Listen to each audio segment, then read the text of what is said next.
C'est une cérémonie funéraire d'un nouveau genre qui se veut on ne peut plus écolo. Le défunt ne sera ni inhumé ni incinéré, il sera humusé. Le corps, déposé dans du broyat de bois vert, se transformera en compost. Bien sûr, il s'agit d'une simulation.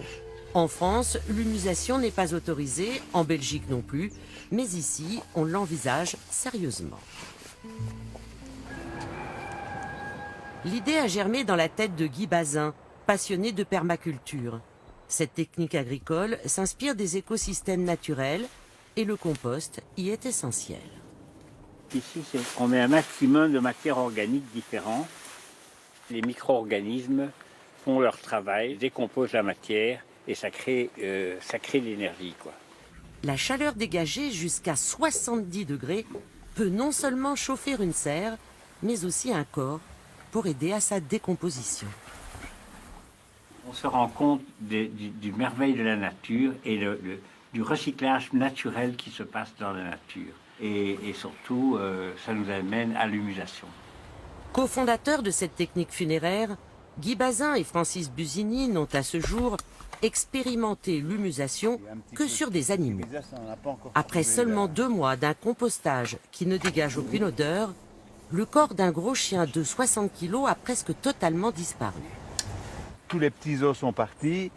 Un corps humain, lui, mettrait 12 mois à devenir humus par l'action des micro-organismes qui jonchent le sol. L'infiniment petit qui ne vit que dans les tout premiers centimètres du sol. Et c'est des bactéries, des champignons, qui en fait morcellent toutes les chaînes moléculaires, aussi bien des matières organiques que des polluants chimiques. En Belgique, déjà plusieurs centaines de convaincus ont demandé aux autorités locales d'être humusés.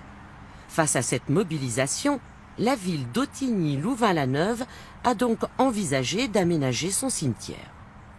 Dès que ce sera autorisé par la région, l'idée c'est d'agrandir le cimetière et puis de permettre à un endroit qui soit aménagé évidemment, de façon que ce soit protégé, pour permettre au corps pendant 1 an de se biodégrader et de retourner à la vie, parce que c'est ça le cycle de la vie. Mais pour être autorisée, l'humusation doit être scientifiquement validée.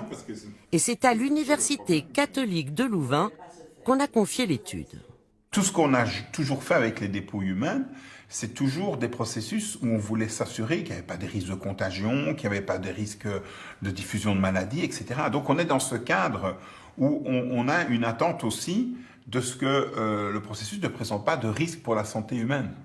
Les scientifiques devraient rendre leurs premières conclusions sur l'humusation animale l'an prochain. Mais déjà, Guy Bazin, 84 ans, s'est porté candidat à l'expérimentation humaine.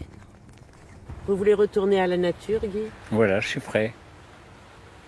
Mais pas tout de suite. Je suis encore candidat centenaire.